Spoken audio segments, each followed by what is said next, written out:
mémoire. Et alors donc nous allons commencer par A, évidemment, comme acteur. Et on ira de A comme acteur à Z comme Zorro. Alors A comme acteur. C'est amusant. Bon.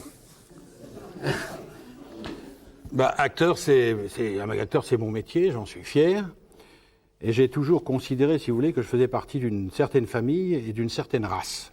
Ce que j'appellerais la race des acteurs, ce qui ne fait pas toujours plaisir dans ma façon de l'exprimer à mes confrères. Parce que pour moi, c'est très clair, et je pense que c'était un peu le sentiment de Gabin, donc je l'exprime aussi pour lui ce soir. Il y avait les comédiens et les acteurs, sans que ce soit péjoratif l'un pour l'autre, évidemment. Je m'explique très brièvement, parce que si on a 25 lettres de l'alphabet, on n'est pas sorti, on est là demain. Oui. Alors, les comédiens, être comédien, c'est une vocation, c'est un métier. Alors on apprend ce métier, je veux dire que ce soit au cours Simon, au cours Florent, puis après on fait le conservatoire, et puis après, en général, on se dirige vers le théâtre, et accessoirement, on arrive au cinéma après, et on fait du cinéma. Acteur, c'est presque un accident. C'est des gens qui, au début, je veux dire, n'étaient pas faits pour ce métier véritablement, qui ne pensaient peut-être pas même le faire, et puis qui un jour, pour un concours de circonstances, ont mis leur personnalité, forte en général, au service de ce métier-là. C'est le cas de Gabin, qui n'était pas un acteur de formation. C'est le cas de Gabin, qui était un militaire, qui faisait du cafecon. C'est le cas de Ventura, découvert par Gabin, qui était lui, catcheur, qui venait de se casser, qui était plus bon pour le catch et qui ne savait pas quoi faire. C'est le cas de Burt Lancaster, qui vient du cirque, qui a commencé sa carrière à 40 ans. C'est le cas de beaucoup de gens comme cela.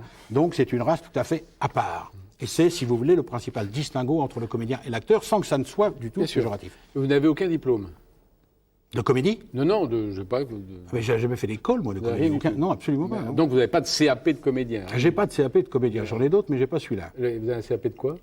J'ai mon CEP. Un CEP? Tout ce que, oui, je suis parti juste après. Oui. Alors, combien de films comme acteur au total, ça fait combien? De 80 des poussières. 80 des poussières. Et comme metteur en scène? 2. Oui. Alors, est-ce que, parce que vous avez joué parfois des rôles très très forts, je pense à Rocco, à Ripley, au Samouraï, à Monsieur Klein, est-ce que vous avez l'impression que ces rôles, parfois, vous ont, au moment, dans l'instant où vous les viviez, vous ont marqué psychologiquement? Non, j'ai rarement et pratiquement jamais été marqué par un rôle psychologiquement, non. Mais alors ça veut dire que si vous aviez fait 80 films qui ne seraient pas ceux que vous avez faits, vous seriez le même homme? Je ne serais pas le même homme, parce que par ces 80 films, à travers ces 80 films, je pense avoir vécu 80 vies différentes. Parce que chaque film est une vie, chaque film est une aventure, et chaque film est une part, une tranche de votre vie. Absolument, mais pas comme vous l'avez entendu ou laissé entendre. Ah oui, mais il y a quand même une modification intérieure, peut-être même à votre insu de ces films, parfois. Moi, je pense quand on ça ne m'a pas profondément et foncièrement changé. Je veux dire, quand vous étiez depuis la petite enfance. Quand vous jouiez Rocco, qui était un jeune homme bon, est-ce que vous n'étiez pas plus bon que d'habitude? Et quand vous avez joué Ripley, qui est un cynique et un salaud, vous n'étiez pas un peu plus cynique que d'habitude? Non, parce que c'est le propre de l'acteur, tel que je le conçois moi, qui est, je veux dire, d'acteur qui fait partie de ma famille, d'acteur caméléon, capable de changer comme ça de personnage, capable de s'inscrire dans un personnage, d'entrer dans un personnage comme dans un costume, et de vivre. Les acteurs, la différence générale élémentaire entre les comédiens et les acteurs, c'est que les comédiens jouent et que les acteurs vivent. Entre jouer un rôle, interpréter un rôle et le vivre, c'est tout à fait différent. Ce soir, par exemple, en face de vous, je ne joue pas, je vis. Voilà. Les comédiens aussi. Non. Je ne suis pas sûr que les comédiens seraient tous de votre avis. Mais enfin, peu importe. Je ne suis pas là pour qu'ils soient de mon avis. Oui.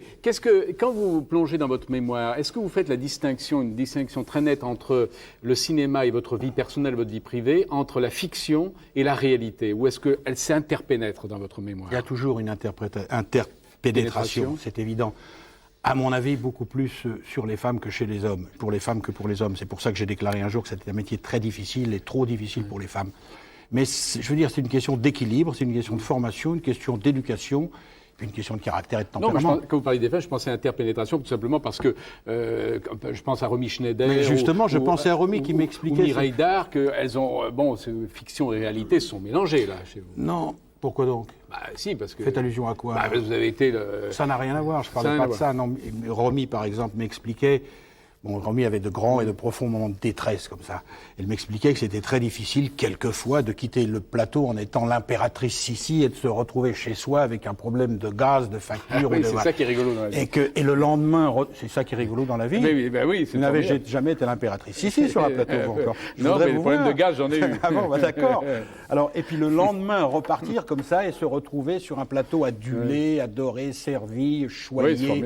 Oui, il faut un équilibre très fort en général. Alors, et c'est pas par hasard que toutes ces femmes dont on parle et qu'on a beaucoup aimées sont toutes parties, pas forcément de leur plein gré.